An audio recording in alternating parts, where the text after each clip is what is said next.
When The Hunger Games was released into theaters in 2012, it had the fifth largest opening day at the time according to the box office. Now it sits at number 11 behind its sequel Catching Fire. Prior to the movie release, according to Scholastic News, The Hunger Games sat on the New York Times bestseller list for more than 200 consecutive weeks. That's over 3 years. The Hunger Games is one of the many popular dystopian fiction books that have been grabbing the attention of young adults recently. Other books include Divergent, The Maze Runner, and Uglies. While most teenagers probably use these novels for entertainment purposes, they can be used in the classroom to stimulate a growing problem among youth today. Adolescents are showing less of an interest in the political realm. The Center for Information and Research on Civic Learning and Engagement reported data released by the U.S. Census Bureau, and 19.9% of 18 to 29-year-olds cast ballots in the 2014 election. This was the lowest rate of youth turnout recorded in the CPS in the past 40 years. Adolescents simply aren't interested in politics, but that does not mean they're apolitical. This is where dystopian fiction comes in. Dystopian novels present a powerful political commentaries on today's society. In her article called Girls on Fire, Political Empowerment in Young Adult Dystopia, Sarah Henkes believes that dystopian literature holds up a mirror to our world, acting as a tool for social critique. One of the dystopian novels that does just that is Feed by M.T. Anderson.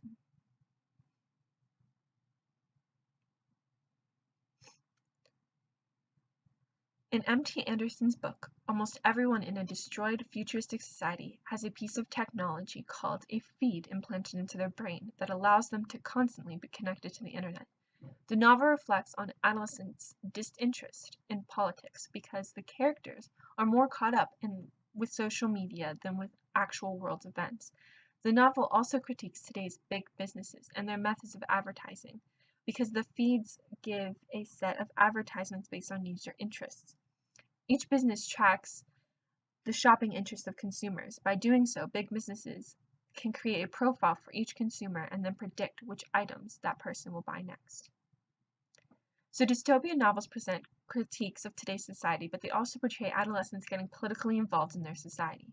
Specifically, these novels have had strong female protagonists. Novels like Uglies and Divergent portray teenage women defying gender roles and taking charge socially and politically. As I've already mentioned, the most prominent and popular of these novels today is The Hunger Games. The Hunger Games portrays Katniss Everdeen volunteering to take the spot of her younger sister in the annual Hunger Games hosted by the Capitol. The Hunger Games was created in response to an uprising decades before that eventually wiped out one of the 13 districts. Now with Katniss importantly replacing her sister, she becomes the face of a second rebellion. Katniss has influence over many tactical moves made by the rebellion and ultimately becomes the one who decides who is best suited to run the nation of Panem. So far we've seen how popular dystopian novels have been, and how adolescents appear to be uninterested in politics. However, it would be jumping the gun to call them apolitical for their choices in literature, because many of these novels present political commentaries. Despite this, another problem arises. Critics believe that adolescents aren't absorbing the messages that the authors of these dystopian novels are conveying.